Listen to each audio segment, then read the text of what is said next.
Hello friends, आप सबका फिर से स्वागत है मेरे चैनल एग्जाम प्रिपरेशन में। हमने डाइजेस्टिव सिस्टम में माउथ पढ़ लिया था।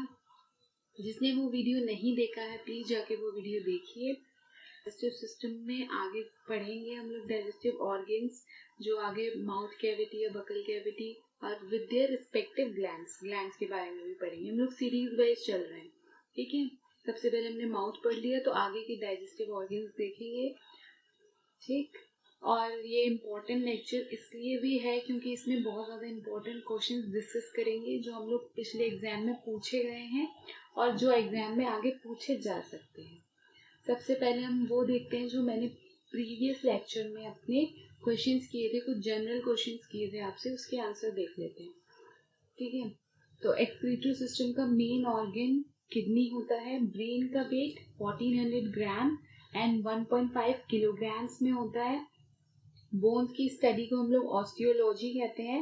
एंड इन्फेंट यानी न्यू बॉर्न बेबी में कितनी बोन्स होती हैं, तो 300 एंड प्लस काउंटेबल 350। तो आज का मेरा क्वेश्चन आपके लिए क्या है, तो टंग में कोई हड्डी नहीं होती, ठीक है, कोई बोन नहीं होती टंग में, फिर भी वो एकदम फिक्स रहती है, यानी किसी से जुड़ी हुई रहती है। वो कौन सी हड्डी है जो उसको पकड़ के रखती है, यानी कोई गले में हड्डी होगी जिसकी वजह से वो पकड़ के रखती है, वरना हमारी टंग यानी हमारी जीभ तो बाहर आके गिर जाएगी, या हम खुद ही उसको डाइजेस्ट कर लेंगे या खुद ही खा जाएंगे हम उसको। तो ऐसी कौन सी बोन है जो उसको होल्ड करके रखती है, कौन सी हड्डी है वो, उस हड्डी का नाम बताइए। तो आज का लेक्चर हम लोग स्टार्ट करते हैं माउथ कैविटी से। माउथ कैविटी को हम लोग और क्या कहते हैं, बकल कैविटी, ओरल कैविटी और हिंदी में मुख गुहा, ठीक है। जहां से हम लोग टंग खत्म होता है उसी पार्ट से हम लोग का माउथ कैविटी स्टार्ट हो जाता है, ठीक है। कौन कौन से पार्ट्स इंक्लूड होते हैं इसमें, लिप्स, चीक्स, पैलेट्स जो हमने पढ़ा था, यानी रूफ ऑफ द माउथ होता है पैलेट, गम्स एंड ग्लॉटिस, ठीक है। इसके अंदर कौन कौन सी ग्रंथियां पाई जाती हैं, तो सलाइवरी ग्लैंड पाई जाती है इसके अंदर, यानी लाल ग्रंथियां पाई जाती हैं हमारे मुंह में। कितने पेयर्स में, 3 पेयर्स में, ठीक है, 3 पेयर्स में, यानी टोटल कितनी हो गई, 6 पाई जाती हैं, ठीक। एक पैराटॉइड जो कान के प्रेस की गिल्टी कहते हैं जिसको, सबमैंडिबुलर यानी अधोहनु ग्रंथि, सबलिंगुअल यानी अशिष्ट ग्रंथि। एक होती है कान के नीचे बीनीथ द एयर, जो इधर साइड में होती है चीक्स में। दूसरी हमारे जब हम लोग अपनी जीभ को फोल्ड करते हैं उसके नीचे एक पाई जाती है, ठीक है। और एक हमारी जीभ की सतह यानी फ्लोर पे, यानी अबव ऑफ द टंग, ठीक है। समझे आप लोग। एक कौन सी कहाँ पाई जाती है, चीक्स में, यानी कि जो हमारे कान के नीचे जो साइड के पार्ट्स होते हैं वहां पर। दूसरा जीभ के ऊपर वाले पार्ट में। तीसरा जीभ के नीचे वाले पार्ट में, जब हम लोग फोल्ड करते हैं अपनी जीभ तो उस वाले पार्ट में, ठीक है। अब ये क्या करते हैं सलाइवरी ग्लैंड्स, तो सलाइवरी ग्लैंड्स सलाइवा प्रोड्यूस करती है, ये हम सबको पता है, ठीक है, सलाइवा प्रोड्यूस करती है। अब सलाइवा का पीएच कितना होता है, 6.8 होता है सलाइवा का पीएच। सलाइवा का पीएच आपको पता होना चाहिए, तो 6.8 होता है। ये स्लाइटली एसिडिक होता है। अब हम लोग सबको पता है कि एसिडिक क्यों है। पीएच स्केल में जो 7 से नीचे की जो रैंकिंग होती है उसको हम लोग एसिडिक कहते हैं, और जो 7 से ऊपर होता है उसको बेस कहते हैं, और जो 7 होता है उसको न्यूट्रल कहते हैं। तो इसलिए ये कौन सी हुई, स्लाइटली एसिडिक, बहुत ज्यादा एसिडिक नहीं है क्योंकि 6.8 है, ठीक। अब बात आती है कि सलाइवा में क्या होता है। सलाइवा में 2 चीजें होती है, एक तो वाटर हो गया, एक एंजाइम्स हो गए। एंजाइम में कौन कौन से आते हैं, तो टाइलिन, अमाइलेज एंड लाइसोसोम, इन दोनों की अलग अलग फंक्शंस हैं, ठीक है। तो एंजाइम क्या होते हैं, जो कैटलिस्ट की तरह काम करते हैं। हमने पढ़ा है ना कि एंजाइम क्या होते हैं, जो कैटलिस्ट की तरह काम करते हैं, यानी उत्प्रेरक की तरह काम करते हैं। एंजाइम क्या कर रहा है, ब्रेक डाउन कर रहा है, ठीक है, एक कैटलिस्ट की तरह काम कर रहा है। और सलाइवा में कितने एंजाइम होते हैं, तो 2 एंजाइम होते हैं, एक टाइलिन अमाइलेज, एक लाइसोसोम। लाइसोसोम हमारी बॉडी में कहाँ पाए जाते हैं, आप ये क्वेश्चंस बन सकते हैं, लाइसोसोम्स हमारी बॉडी में कहाँ पाए जाते हैं, क्वेश्चन पूछा भी गया है, ठीक है। एक तो सेल में पाया जाता है, एक सलाइवा में पाया जाता है, ठीक है। हम लोग सलाइवा वाला लाइसोसोम पढ़ रहे हैं, यानी कि उसको क्या कहते हैं, लाइसोजाइम। जो सलाइवा वाला लाइसोसोम है उसको लाइसोजाइम कहते हैं। ठीक है, ये क्या दिखाता है, एंटीबैक्टीरियल प्रॉपर्टी शो करता है। ये कहने का मतलब क्या है कि आपने कोई भी खराब खाना खा लिया जिसके अंदर बैक्टीरिया थे, वायरस थे, फंगस थे, वो खाना हम लोग एक साथ खा गए, खाने के साथ खा गए उस बैक्टीरिया को, तो वो बैक्टीरिया को खा लिया, तो बैक्टीरिया तो हमारी बॉडी के लिए हार्मफुल हो गया, यानी हानिकारक है। तो बैक्टीरिया को डिस्ट्रॉय करने का काम कौन करता है, लाइसोजाइम करता है। ठीक है, जो सूक्ष्म जीव होते हैं उनका जो भक्षण है या फिर उनको मारने का जो काम है वो कौन करते हैं, लाइसोजाइम। ठीक है, दूसरा टाइलिन अमाइलेज क्या करते हैं, टाइलिन अमाइलेज क्या करते हैं, ये क्या करते हैं कि कार्बोहाइड्रेट का डाइजेशन करते हैं। किसके फॉर्म में, स्टार्च के फॉर्म में।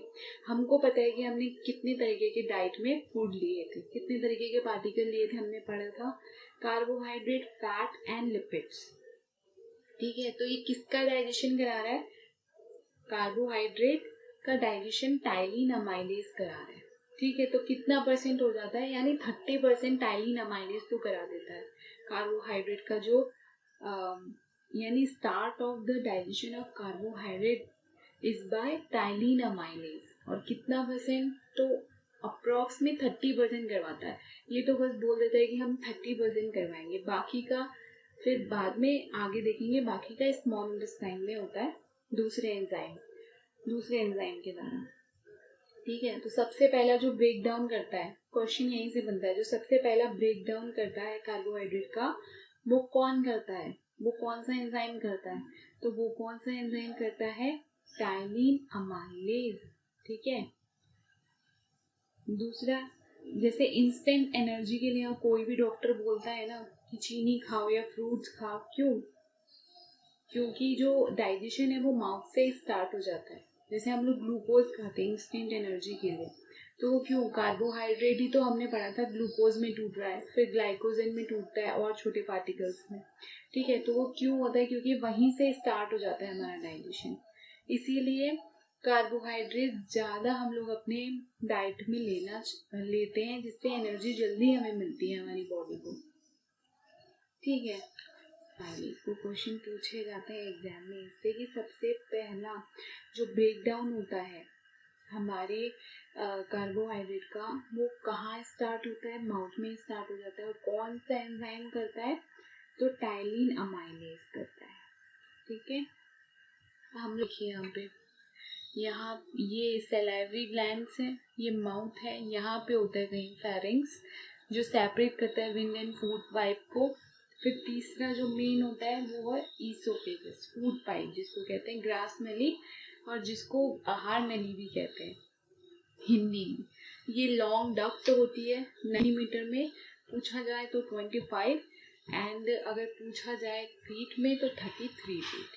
ठीक है, ये मस्कुलर ऑर्गन होता है। ठीक, दूसरा हम इसमें देखते हैं कि ईसोफेगस क्या करता है। ईसोफेगस एक मस्कुलर ऑर्गन है, यानी मांसपेशीय अंग है। ये हमारा ईसोफेगस जो एक नली है वो क्या कर रही है, फूड को स्टमक तक लेके जा रही है, हमारे फूड को स्टमक में ट्रांसफर कर रही है, और उस प्रोसेस का नाम क्या है, पेरिस्टालिसिस, क्रमांकुंचन। ठीक है, इसको हम लोग पेरिस्टालिटिक मूवमेंट भी कहते हैं, यानी बेसिकली क्या है, कॉन्ट्रैक्शन हो रहा है और रिलैक्सेशन हो रहा है, यानी स्प्रेडिंग ऑफ ईसोफेगस और कॉन्ट्रैक्शन ऑफ ईसोफेगस, यानी सिकुड़ रही हैं और फिर रिलैक्स हो रही हैं, सिकुड़ रही हैं फिर फैल रही हैं, फिर सिकुड़ रही हैं फिर फैल रही हैं, ऐसे ये एरिया ऑफ कॉन्ट्रैक्शन है। ठीक है, सबसे पहले देखते हैं कि हमारा जो खाना है, जो हम लोगों ने खाया था, माउथ में हमारा डाइजेशन हुआ था कार्बोहाइड्रेट का। ये क्वेश्चन भी पूछा जाता है कि माउथ में किसका डाइजेशन होता है, तो माउथ में कार्बोहाइड्रेट का डाइजेशन होता है, और किन पार्टिकल्स का डाइजेशन नहीं होता, किन फूड पार्टिकल्स का डाइजेशन नहीं होता है, या फिर किन न्यूट्रिएंट्स का डाइजेशन नहीं होता, घुमा फिरा के भी पूछ सकते हैं। तो किन फूड पार्टिकल्स का डाइजेशन नहीं होता या फिर न्यूट्रिएंट्स का डाइजेशन नहीं हो रहा है, तो फैट और लिपिड का डाइजेशन नहीं हो रहा है हमारे माउथ में। केवल किसका हो रहा है, कार्बोहाइड्रेट का। और इसमें क्वेश्चन आता है कि हमारे माउथ में कैसा खाना पाया जाता है, बोलस कहते हैं। ठीक है, बोलस का मतलब क्या है, ध्यान से सुनिएगा। बोलस का मतलब क्या है, जो थोड़ा बहुत डाइजेस्टेड कार्बोहाइड्रेट है, अनडाइजेस्टेड प्रोटीन यानी कोई डाइजेशन ही नहीं हुआ है प्रोटीन का, यानी कोई पाचन ही नहीं हुआ है हमारे प्रोटीन का, और पाचन नहीं हुआ है फैट एंड लिपिड्स का। जो इन सबको जो मिक्स फूड होता है, इन सबको जो मिला के कहते हैं बोलस कहते हैं। सिंपली ये क्या है, digested carbohydrate plus undigested protein plus undigested fat and lipids, समझे, उसको कहते हैं बोलस। अब ये जो बोलस फूड है जो है, सबसे पहले कॉन्ट्रैक्ट होगा। यहाँ पे ये देखिए, ये फूड पाइप है, यहाँ पे प्रेशर लगेगा, ऊपर प्रेशर लगेगा, प्रेशर लग के ये जो बोलस फूड है ये यहाँ आ जाएगा। ठीक है, ये फूड पार्टिकल यहाँ से यहाँ आ गया। ठीक, ये जो फूड पार्टिकल है यहाँ पे प्रेशर लगा, ये फूड पार्टिकल यहाँ से यहाँ आ गया। ठीक, फिर ये इसको क्या कहते हैं, रिलैक्सेशन यानी स्प्रेडिंग। ये स्प्रेड हो रहा है, यहाँ सिकुड़ गई थी, यहाँ फैल गई है। ठीक, ऐसे करके फिर यहाँ पे प्रेशर लगेगा, यहाँ पे वॉल्स में प्रेशर लगेगा, फिर उसके बाद ये जो खाना है वो यहाँ से यहाँ आ जाएगा। इस टाइप से ये खाना हमारे स्टमक में पहुँचता है, यानी खाना हमारे पेट में पहुँचता है। ठीक है, ईसोफेगस को हम लोग हिंदी में ग्रास नली कहते हैं, यानी हमारी आहार नली के द्वारा हमारे पेट में खाना पहुंचता है, हमारे आमाशय में खाना पहुंच रहा है। कौन सा खाना पहुंच रहा है, तो बोलस खाना पहुंच रहा है। जो बोलस खाना जो हमारे माउथ में था, ठीक है, वो हमारे स्टमक में आ गया है अब। ठीक, इसका सिंपली फंक्शन क्या है, ये ट्रांसफर करता है फूड को स्टमक में। कौन सी प्रोसेस से करता है, तो पेरिस्टालिसिस से करता है। पेरिस्टालिसिस को हम लोग हिंदी में क्रमांकुचन कहते हैं, और इसको और क्या नाम देते हैं, पेरिस्टालिटिक मूवमेंट, यानी कोई मूवमेंट हो रहा है यहाँ पर। यानी सिंपली क्या है, कॉन्ट्रैक्शन एंड द रिलैक्सेशन, यानी spreading of oesophagus. Food particles जो बोलस है उसको क्या कहते हैं, digested carbohydrate, undigested protein and undigested fat and lipids. कुछ जो डाइजेस्ट हुआ हुआ कार्बोहाइड्रेट है, और बाकी जो undigested protein plus undigested fat and lipids है। ठीक है, ये जो पहले हमारे यहाँ पे प्रेशर लगा, फूड पे प्रेशर लगा, ये यहाँ से यहाँ आ गया रिलैक्सेशन मोड में, फिर प्रेशर लगा और फिर ये यहाँ से यहाँ चला गया, ऐसे ऐसे करके ये हमारे स्टमक पे चला जाएगा। ठीक है, आगे हम लोग देखते हैं स्टमक यानी कि अमाशय। हम लोग इसको हिंदी में अमाशय कहते हैं। जैसे ही खाना हमारा एंटर होता है स्टमक में, कम से कम 1 से 2 घंटे तक खाना ऐसे ही पड़ा रहता है। एक क्वेश्चन में पूछा जाता है, ठीक है, कि स्टमक में फूड डाइजेशन होने में कितना टाइम लगता है, तो स्टमक में फूड डाइजेशन होने में 3 से 4 घंटे लग जाते हैं, क्योंकि खाना आया, खाना ऐसे ही रहा, 1 से 2 घंटे ऐसे ही रहा, बस सिग्नल मिल गए, हमारे ब्रेन को सिग्नल मिला, सिग्नल की वजह से उसने क्या किया, जो स्टमक में और भी जूसेस वगैरह बनते हैं, सबने अपने जूस बनाने स्टार्ट कर दिए। अब स्टमक कौन से शेप का होता है, तो जे शेप का होता है। ये देखिए जे शेप्ड स्ट्रक्चर है, और ये कहाँ पाया जाता है, लेफ्ट पार्ट में एब्डोमेन की। ठीक है, इसमें गैस्ट्रिक ग्लैंड्स पाई जाती है, देखते हैं यहाँ वॉल्स, ये इसकी लाइनिंग में पाई जाती है गैस्ट्रिक ग्लैंड्स, ये लाइनिंग्स में पाई जाती है। अब गैस्ट्रिक ग्लैंड्स कौन कौन से, 3 डिफरेंट टाइप्स ऑफ सेल्स से बनी होती हैं, और इसको हिंदी में गैस्ट्रिक ग्रंथियाँ ही कहते हैं, और जठर ग्रंथियाँ भी कहते हैं गैस्ट्रिक ग्लैंड्स को। ठीक है, ये कितने टाइप्स ऑफ सेल से बनी होती है, तो 3 टाइप्स ऑफ सेल से बनी होती है। ऑक्जेंटिक सेल या फिर हम लोग इसको क्या कहते हैं, पेराइटल सेल। इनसे भी क्वेश्चन आता है, आपको पता होना चाहिए। ऑक्जेंटिक सेल या फिर पेराइटल सेल, जाइमोजेनिक सेल और चीफ सेल भी कहते हैं, और इसको पेप्टिक सेल्स भी कहते हैं, और एक होती है म्यूकस सेल। बहुत इंटरेस्टिंग पार्ट है ये। ठीक है, ऑक्जेंटिक सेल्स क्या करती हैं, सिक्रीट करती हैं HCl। ठीक है, पेप्टिक सेल क्या करती हैं, सिक्रीट्स करती हैं एंजाइम, पेप्सिन एंड रेनिन। ठीक, म्यूकस सेल क्या करती है, म्यूकस सिक्रीट करती है। ठीक, अब HCl पे आ जाते हैं। हाइड्रोक्लोरिक एसिड HCl, ठीक है। एक स्ट्रॉन्ग एसिड होता है, हाइड्रोक्लोरिक एसिड। इसकी pH वैल्यू कितनी होती है? 1.5 से लेके 1.8, ठीक है। ये यानी हमारे स्टमक का pH कितना होता है? 1.5 से लेके 1.8, यानी कि इतना ज़्यादा स्ट्रॉन्ग होता है। यानी HCl का मतलब क्या है? स्ट्रॉन्ग एसिड है, जो तेजाब जो कहते हैं ना, जिससे हमारी स्किन जल जाती है, वो ही होती है HCl, ठीक है। अब HCl को हार्मोन भी कह सकते हैं।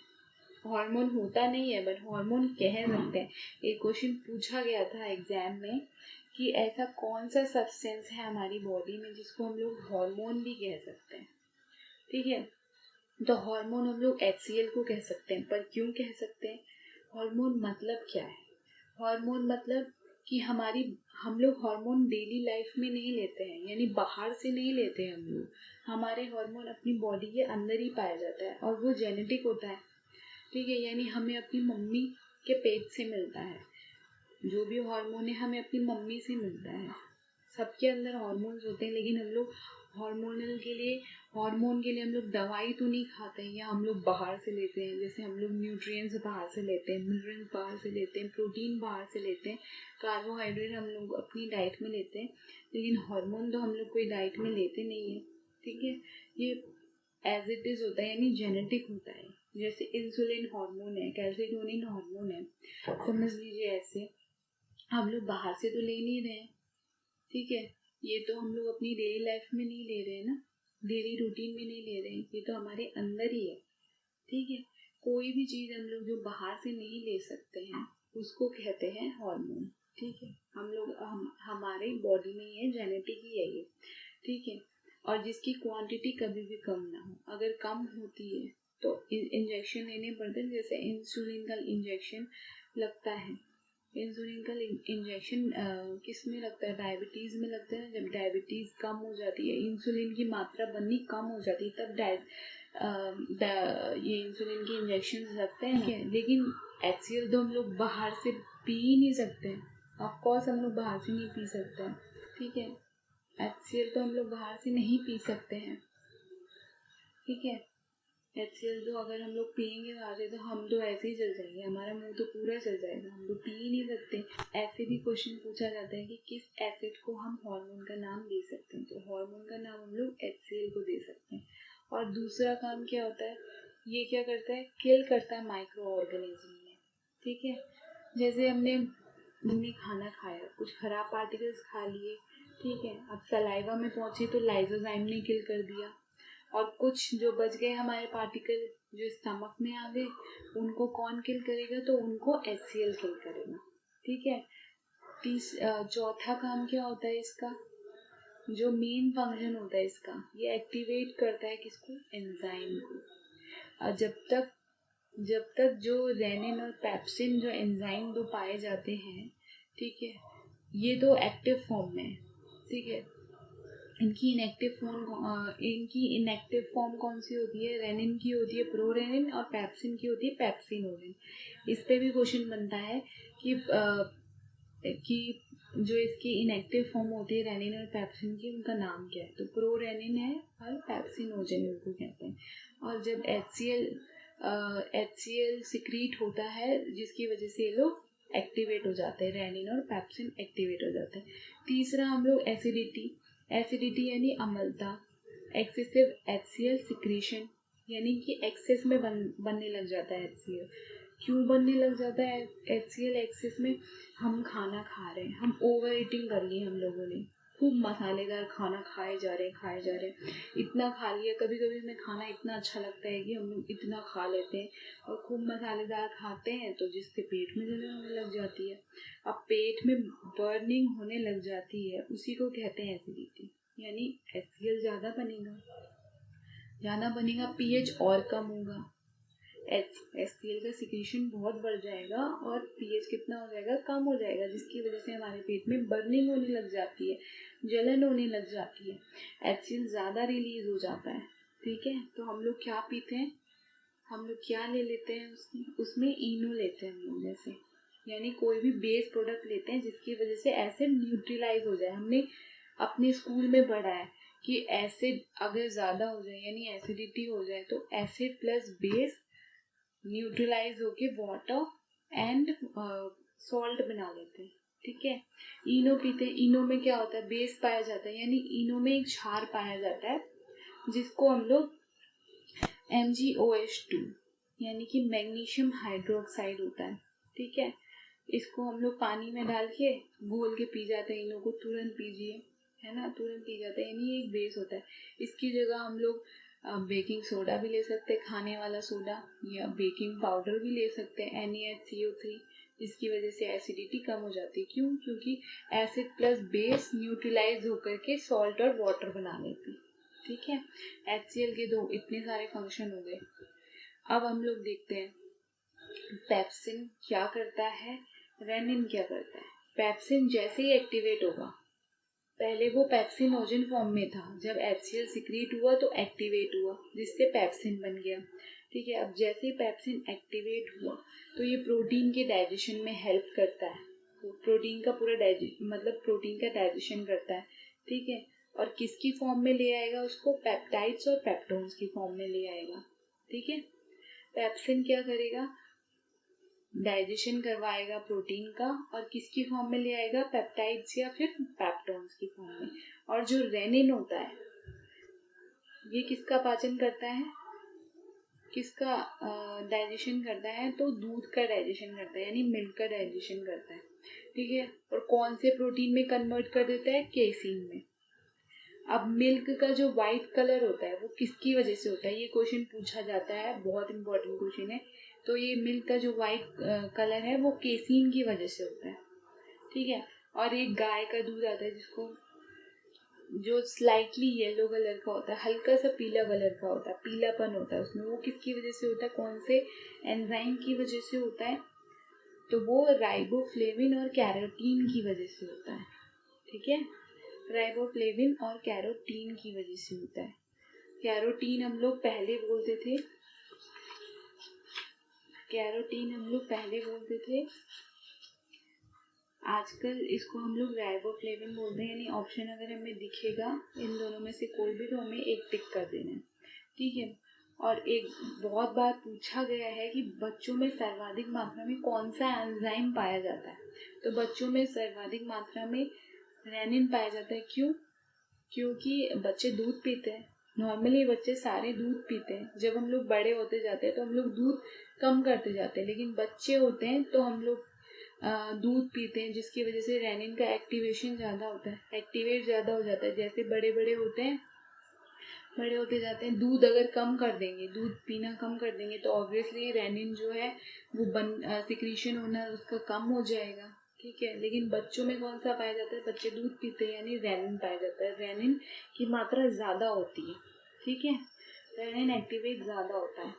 ठीक, अब पूछा जाता है कि स्टमक में कौन सा फूड पार्टिकल है जिसका डाइजेशन हुआ है, यानी स्टमक में किसका डाइजेशन हुआ है, प्रोटीन का डाइजेशन हुआ है। किसका डाइजेशन नहीं हुआ है पूछेंगे, तो हुआ है तो कार्बोहाइड्रेट और लिपिड्स का डाइजेशन नहीं हुआ है हमारे स्टमक में। हमने क्या पढ़ा, सबसे मेन फंक्शन हाइड्रोक्लोरिक एसिड का क्या होता है, ये एक्टिवेट करता है एंजाइम को। ठीक है, रेनिन और पेप्सिन को एक्टिवेट करता है, यानी इनएक्टिवेटेड फॉर्म कौन सी होती है पेप्सिन और रेनिन की, तो पेप्सिनोजन और प्रोरेनिन। ठीक है, पेप्सिन क्या करता है, डाइजेशन करवाता है प्रोटीन का, और किस फॉर्म में ले आता है, पेप्टोन्स और पेप्टाइड्स, यानी हमने खाया तो था लार्जर पार्टिकल। ठीक है, समझना इसको, प्रोटीन एक लार्जर कॉम्प्लेक्स पार्टिकल है। ठीक है, और सिंपल पार्टिकल्स कौन सा है, पेप्टोन्स है, यानी जो पेप्सिन है वो डाइजेशन करवाता है प्रोटीन का। ठीक, उसको बाद उसको कन्वर्ट कर देता है पेप्टोन्स या फिर पेप्टाइड्स में, कॉम्प्लेक्स फूड को एक स्मॉल इजी फूड में कन्वर्ट कर रहा है। कौन कर रहा है, पेप्सिन कर रहा है। ठीक है, यानी प्रोटीन का डाइजेशन करता है। रेनिन क्या करता है, मिल्क का डाइजेशन करता है, और किसको मिल्क को कन्वर्ट कर देता है केसीन में, और केसीन क्या है, एक प्रोटीन ही है। ठीक है, क्वेश्चन भी आता है केसीन क्या है, तो एक प्रोटीन है। और वाइट कलर क्यों होता है दूध का, तो केसीन की वजह से होता है, जो कि एक प्रोटीन है। अगर जो गाय का दूध होता है वो हल्का सा उसमें पीलापन होता है, किस वजह से होता है पीलापन? तो राइबोफ्लेविन और कैरोटीन की वजह से होता है। आज की वीडियो में हम लोग इतना ही पढ़ेंगे, आगे की जो पोर्शन है आगे की वीडियो में पढ़ेंगे, ठीक है।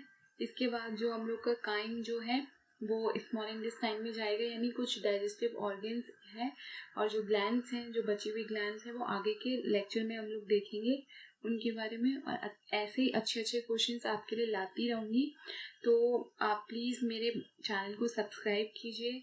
अगर आपको ये वीडियो सच में हेल्पफुल लगी है तो प्लीज़ लाइक कीजिए और अपने दोस्तों के साथ